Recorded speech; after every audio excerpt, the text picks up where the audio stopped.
This is part one of the kidnapping of Virginia Piper 50 years later. The kidnapping of Virginia Piper is considered one of the most successful in U.S. history.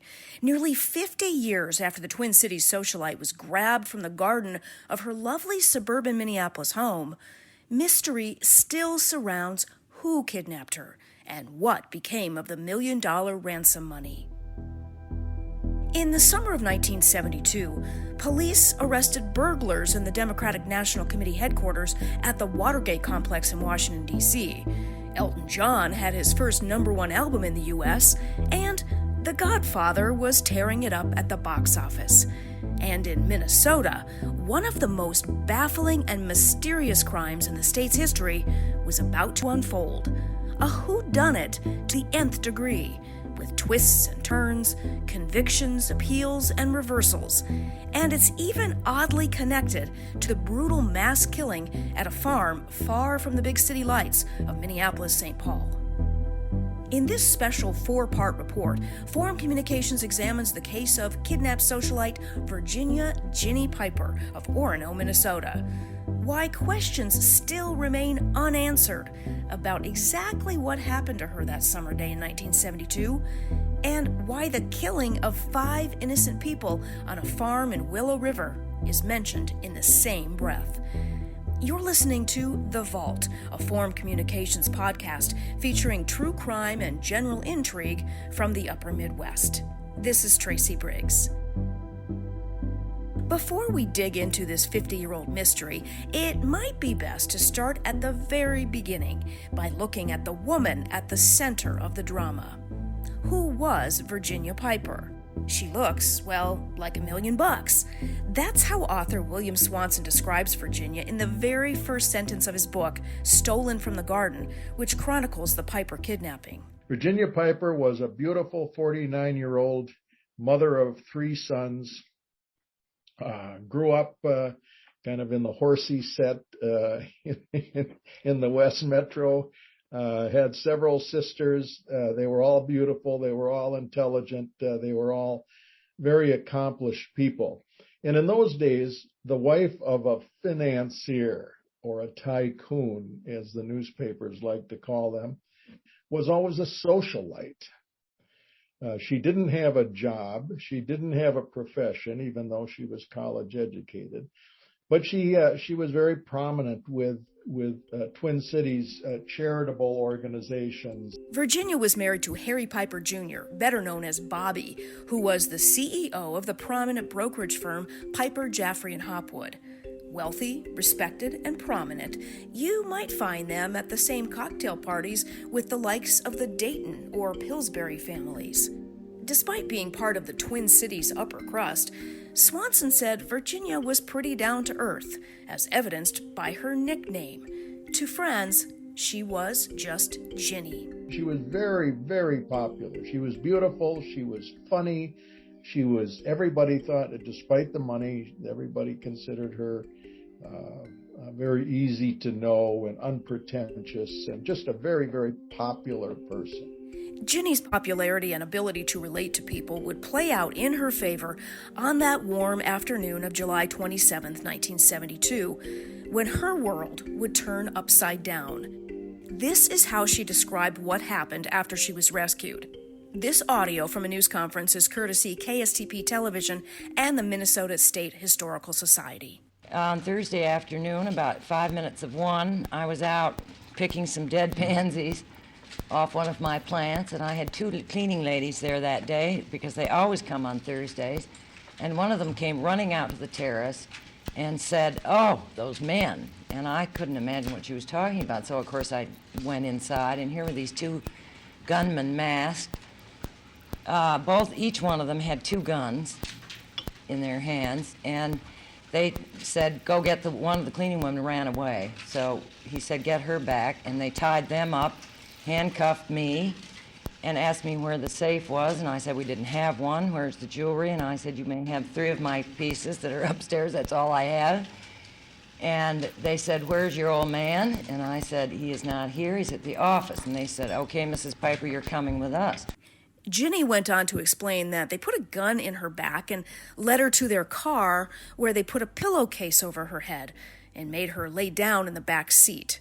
They took off and started driving. She didn't know where they were going. Swanson says before they left the house, they did one other thing.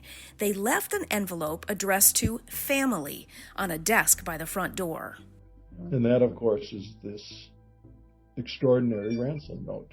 It was the single largest kidnapping for ransom in FBI annals.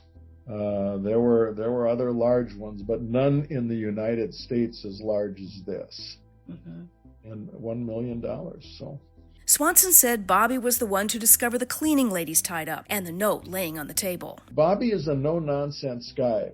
And when he reads that note, and he was the first one to see the note. When he came home, he's the one who opened the envelope and read it. He had no doubt in his mind that these guys meant business. This was not a prank. These were not some buffoons who were just playing around. These people were serious and dangerous, and he wasn't going to mess around with them. The FBI was called in immediately. I think they felt that Ginny Piper was probably dead. She was a goner. That's usually the way these things work, which isn't necessarily true, but it's often the way they work. But Ginny was still alive. After driving for a couple of hours, they took her out of the car and taped her eyes shut. It was raining as they began to walk her through some woods, through deep grass. She said at that point they laid down some kind of tarp.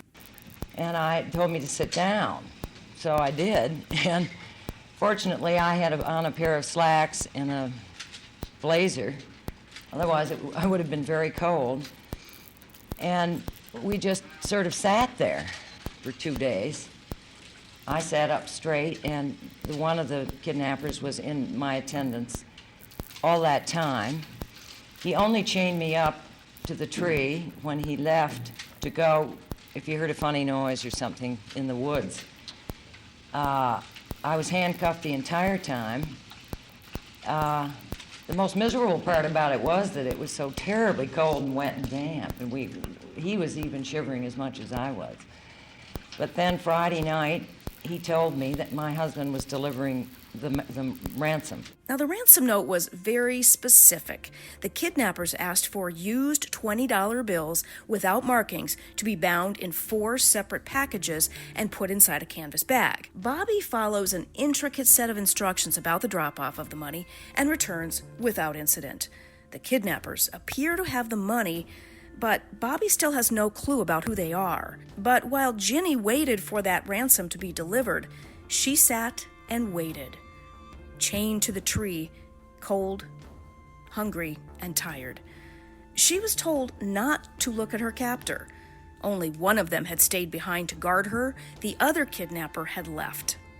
Swanson said Ginny was thinking the only way she could survive her ordeal was not to necessarily make friends with the kidnappers, but at least engage them, keep them talking about anything at all.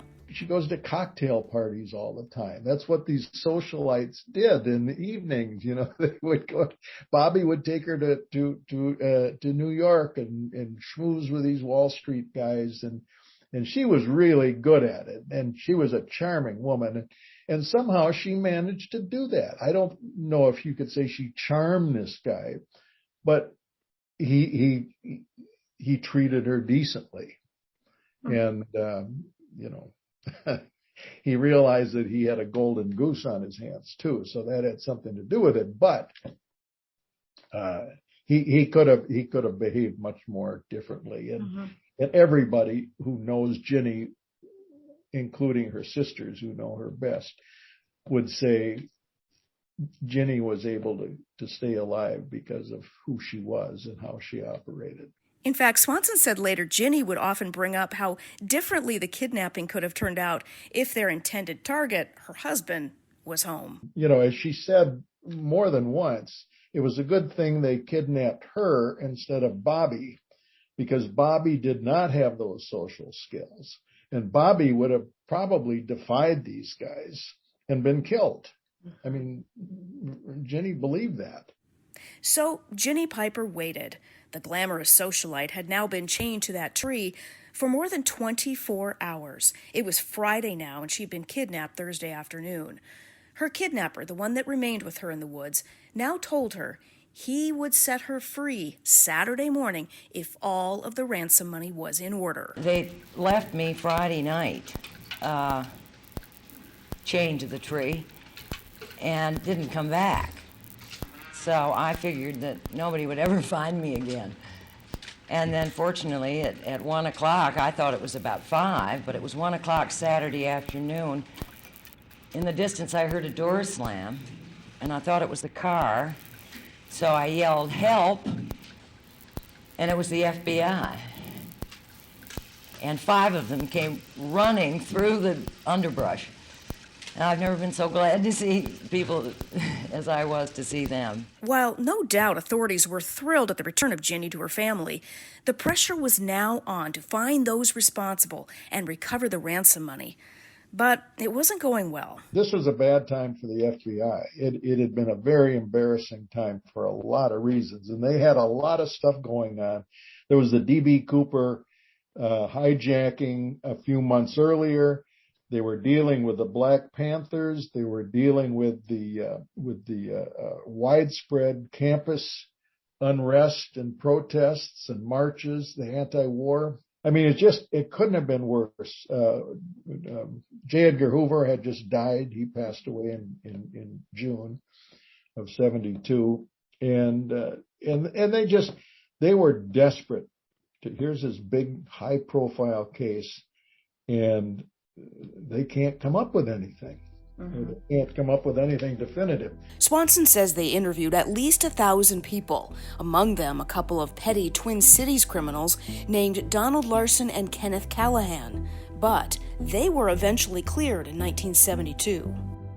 But it wouldn't be the end for Larson, who was about to commit a crime far worse than the kidnapping, a mass murder of 5 family members, including his own child. That crime led him right back to the watchful eye of the detectives on the Piper case. That's next time on The Piper Kidnapping, 50 years later. You've been listening to The Vault, a Forum Communications podcast covering true crime and general intrigue from the upper Midwest. Forum Communications is proud to be part of The Trust Project. Learn more at thetrustproject.org.